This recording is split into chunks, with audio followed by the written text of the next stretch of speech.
want to answer your burning questions, okay? So hey, I'm concerned about HLG because I see the HUD is too bright. Will that be increasing the chance of burning? Yes, absolutely. Yes, it will. But is that a problem? Is burning a problem on these OLED TVs? I've seen a lot of extreme testing, people that are really trying to break the TV, like static image for hours and hours, and they struggle to break it. So I have a plasma TV, okay? I know what image retention and burning looks like. So on this plasma TV, for example, if I'm playing a game with a logo, I turn it off. I mean, even 10 or 15 minutes, I turn off the TV on a dark room and I can see the logo. I can see the image retention is so clear. And after 11, 12 years, this plasma TV only has a faint burning from a logo. Probably Fox Sports, somebody that was a fan, it was just looking that all day long every day maybe. Or maybe just for too long. So I'm not concerned about that at all on these OLEDs. And I definitely understand people, especially if you get the bigger sizes and you spend $3,000, $5,000 on your OLED. If you're concerned about burning, that's okay. I mean, I understand that. And some people ask me, hey, why do you disable on the service menu TPC and GSR? I'm gonna give you the short answer. I've seen people that know a lot more than me, meaning professional calibrators. They all do the same thing. They all disable those two settings on the service menu. So what that tells me is that there's not a big deal. Otherwise, if they know a lot more than me and they do it, so if they don't do it, then I would be concerned. So, and why would you want to disable those two settings? Basically, TPC, what it's supposed to do is if it detects a static image on the screen, it's going to dim the screen, and I can clearly see that. The problem is that mechanism sometimes is going to kick in when you have a dark scene for too long. Basically, even if it's dynamic content, the TV thinks that's static and it's going to dim the screen. So if you're playing something that's dark, like a horror game, and then the TV starts to dim the screen, that's horrible. So not all TVs are affected. There are some TVs that are not as affected with that feature. So the other feature, GSR, is supposed to dim only the logos. And that's fantastic if it works flawlessly. I would definitely want that. I don't like these logos that are super bright. And HLG definitely makes the logos brighter. So I don't like that anyway. I don't like logos. HUD, period. I would rather have no HUD.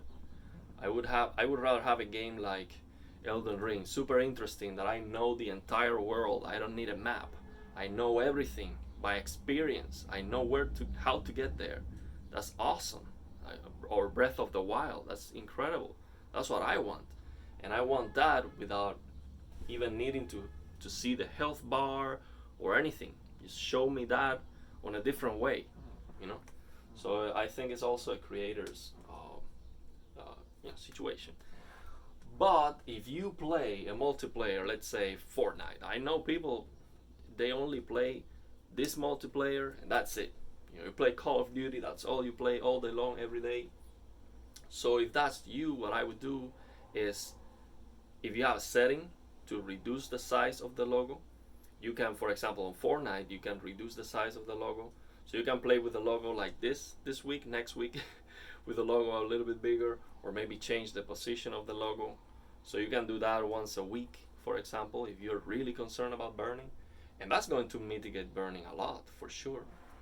So, but I don't do that anyway, and I would really be concerned more about my eyes. If I'm gonna be using the TV at full blast all day long, every day, I would be concerned about my eyes, for sure, more than the TV. And the other thing is, it's like, we want to take care of the TV for it to last a long time. But the TV is gonna last, for a long time.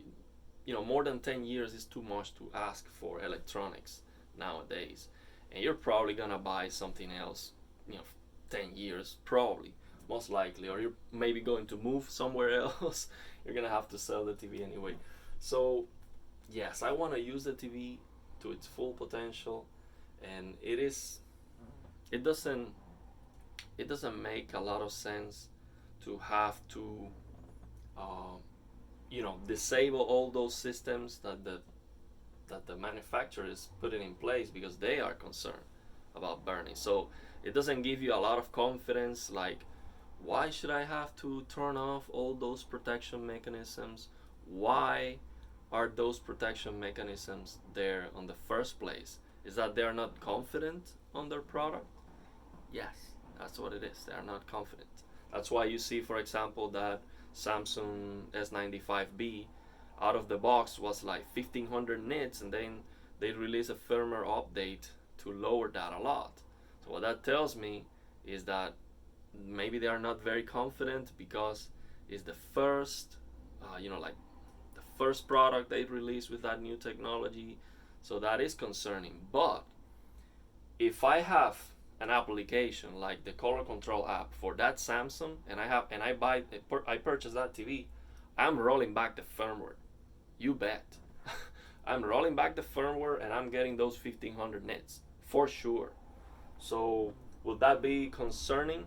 Yes, because Samsung itself is not confident, and they are lowering that. But on the other hand, if you can get it, why not? At the beginning, these C1s on the service menu, they had a way to convert it onto a G1 and get 1000 nits. So for example, this C1 I have has an Evo panel. How do I know that? Just on the box of the TV, you can know if it's an Evo panel, or you can just go to the service menu to confirm. And if it's an Evo panel, it's the same panel that the G1 is using, and it's getting 1000 nits. And even that is restricted. It's being restricted by software to prevent burning. So I'm not concerned at all with burning, to be honest. Not at all, because what I do is basically I play a bunch of games at the same time. And you can see it on my comparison videos. You can see that I am actually advanced on the games, on all of them, because I like to open a game, play for a moment. I play sometimes half an hour, then jump to the other game. So I do a mission and jump to the other one. So the way I use it, I'm not concerned. But for day-to-day usage, let's say for desktop application, if you're using it as a PC monitor, what I do is I just lower that OLED light to 0. 0. Why? Because I want to protect my eyes. I use dark mode, high contrast mode, and I'm taking advantage of that perfect black that the TV can give me. So perfect black means no light, hurting my eyes. And I also have no blue, zero blue. So the blue lights, they affect your eyes for desktop usage. I have everything's black, red, orange, or green, like no blue thrown into my eyes.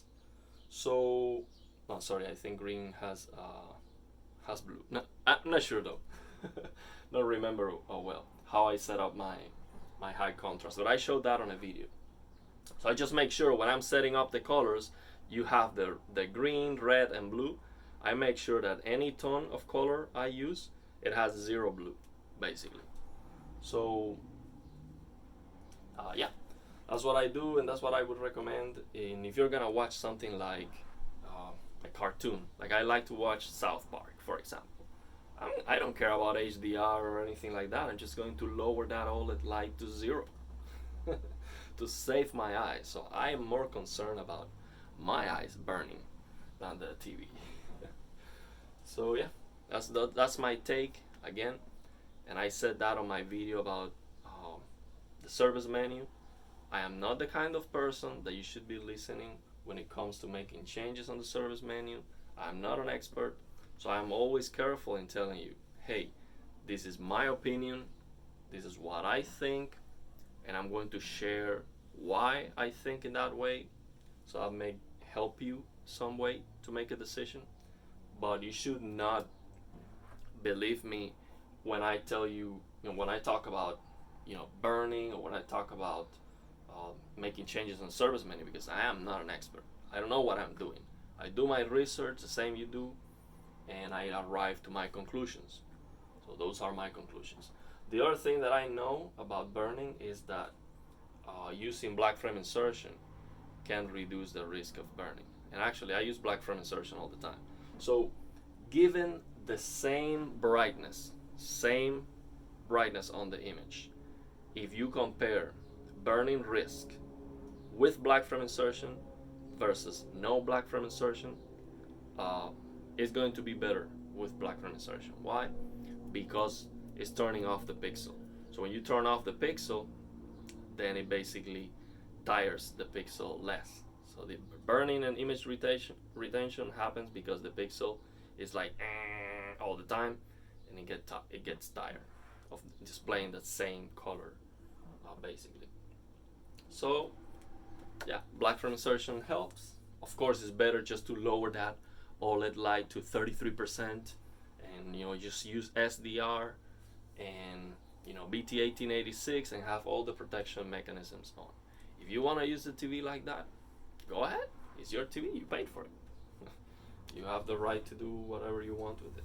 I just want to take advantage and fully see everything that the TV can do. And I'm not going beyond the limits of the TV.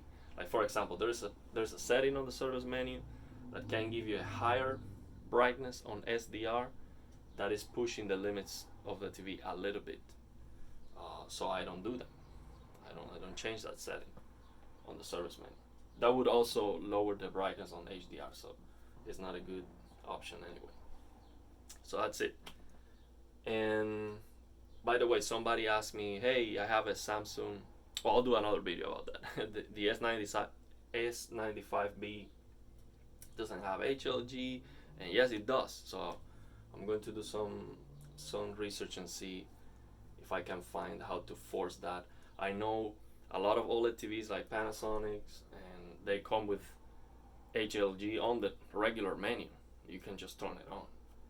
And I don't know why on these LG OLEDs, why is that a secret setting when it is such an amazing setting?